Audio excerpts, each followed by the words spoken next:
You would not believe what is happening right now. You might be eating, relaxing or thinking or even just doing anything. But guess what? Someone out there is making Ricezempic to eat. Yes, someone is doing that. What even is that, you might be wondering? Well, I got you.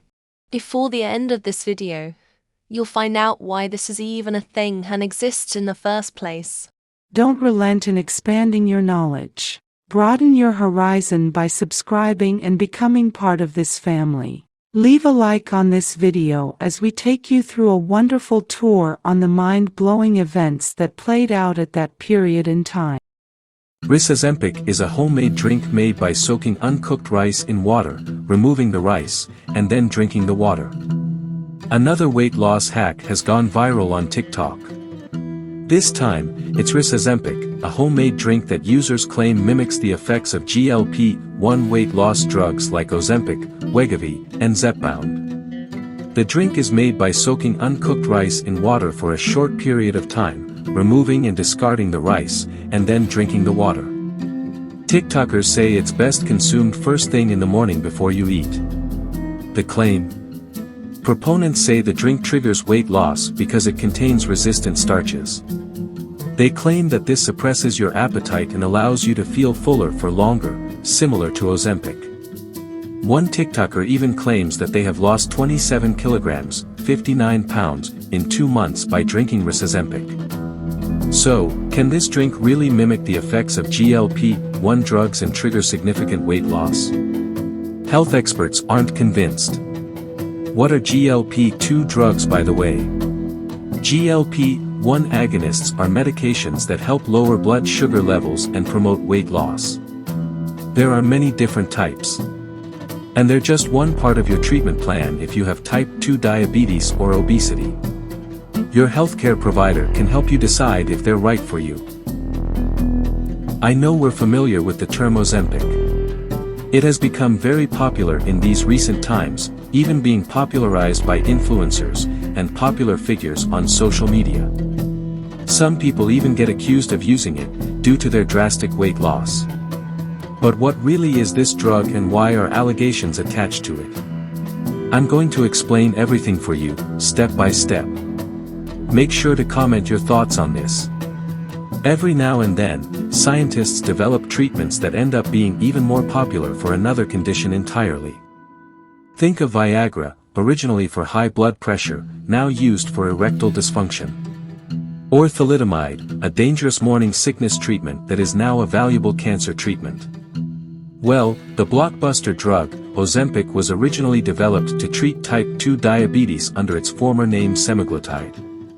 Diabetes is a condition that results in too much glucose, or sugar, in the blood. This is because the body can't effectively use the insulin it produces. It is interesting to know that the Ozempic drug was formerly known as semaglutide. How did this drug even start to exist today? In the 1980s, medications to treat type 2 diabetes would often lead to weight gain, which could worsen the condition. Patients would end up needing insulin replacement therapy.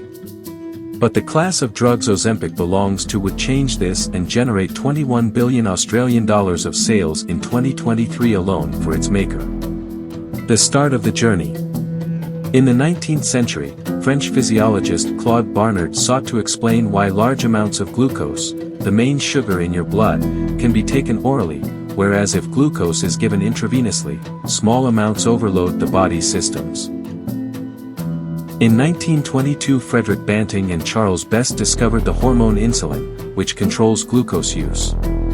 But this didn't explain the difference between oral and intravenous glucose tolerance. In 1932, Belgian Jean Labarre identified there was a hormone in the gastrointestinal tract responsible for stimulating insulin secretion.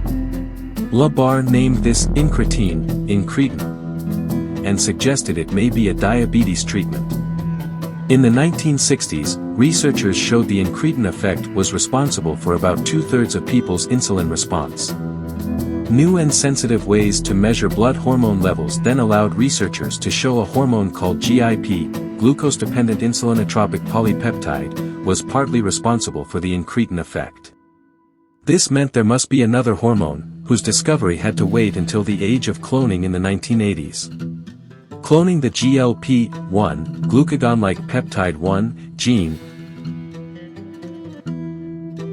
Biochemist Svetlana Majsov demonstrated it stimulated pancreatic insulin secretion at 1/100th of the concentration needed for GIP.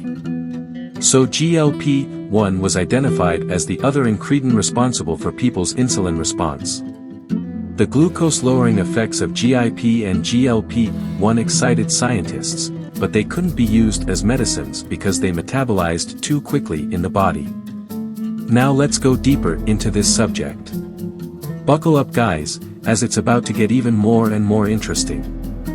Glucagon-like peptide 1, GLP-1, receptor agonists, also known as GLP-1 analogs, are a class of anorectic drugs that reduce blood sugar and energy intake by activating the GLP-1 receptor. They mimic the actions of the endogenous incretin hormone GLP-1 that is released by the gut after eating. Glucagon-like peptide, GLP-2 analogs are a class of drugs used for the prevention or treatment of patients with short bowel syndrome, SBS, who need intravenous nutrition and fluids. These hormones help regulate your appetite, especially after eating. They also help in enhancing the production of insulin. These hormones can be found as soon as 10 minutes after eating.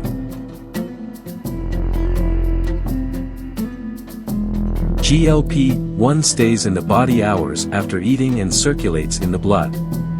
GLP-2 regulates gastric motility, gastric acid secretion, and intestinal hexose transport and increases the barrier function of the gut epithelium. In the 1980s, John Pisano, a biochemist with a penchant for venoms, and a young gastroenterologist Jean-Pierre Ralphman were working with poisonous lizard venom from the Gila monster, a slow-moving reptile native to the south of the United States and north of Mexico. By the 1990s, Pisano, Ralphman and colleague Johning identified a hormone-like molecule they called Exendin-4. This stimulated insulin secretion via action at the same receptor as GLP-1. Excitingly, Exendin-4 was not quickly metabolized by the body, and so might be useful as a diabetic therapeutic. And was convinced this would work, but pharmaceutical companies didn't want to give people a hormone mimic from a venomous lizard. Even the medical center wherein was working wouldn't help fill the patent. How did what we know as Ozempic come to be today? Eventually he and Ralphman convinced a small startup called Amylin Pharmaceuticals. Amylin quickly showed synthetic Exendin-4 rapidly normalized blood glucose in a type 2 diabetic mice. Exendin-4 then proved safe and effective in humans, leading to the 2005 U.S. Food and Drug Administration, FDA, approval of exenatide, under the name Byetta. It soon became evident that many taking Byetta were experiencing sustained weight loss, around 5%, but with some experiencing much more, with the benefit of reversing their diabetic symptoms. News of this weight loss effect spread, and within 6 months Byetta was being used off-label for weight loss, foreshadowing the widespread use of Ozempic. From a lizard toxin to Ozempic. Meanwhile, Danish pharmaceutical company Novo Nordisk had been developing a long-acting GLP-1 mimicking drug, as it had done for insulin in the past. Its research showed high levels of GLP-1 could correct diabetes in mice and they would lose weight. During the 1990s, there was controversy over how GLP-1 led to weight loss, however it later became clear there were GLP-1 receptors in the brain that suppressed the desire to eat. Novo Nordisk's new GLP-1 drug had been designed to be long-acting. One consequence of this design was it was better at accessing brain GLP-1 receptors. Daily injections aren't popular, and Novo Nordisk's team had been working on an even longer-acting drug, semaglutide, which later got approved as Ozempic in 2017 to be taken as a once-weekly injection. It had improved brain GLP-1 receptor targeting, further enhancing weight loss. Due to its safety profile and weight loss efficacy, of around 15%, a higher dose of semaglutide gained FDA approval as Wegovy in 2021 as a standalone obesity treatment. So how do these drugs actually work? Your gastrointestinal tract contains specialized cells that measure the quantities and qualities of incoming food, as well as the absence of food, and communicates this with the rest of your body, including your brain. Ozempic and other GLP-1 mimicking drugs slow gastric emptying, which increases your sense of fullness. We've come to the end of this video, guys. I know some of these terms may have sounded complicated, but I hope you were able to learn a lot from it. So guys, there you have it, the history of Ozempic. It was just a straight cut the chase situation. Nope, it was a long history of different research and discoveries. We're so glad you made it to the end of this video. Please subscribe, leave a like, comment your thoughts, share to your family and friends. See you in our other uploads. Thank you guys. Bye.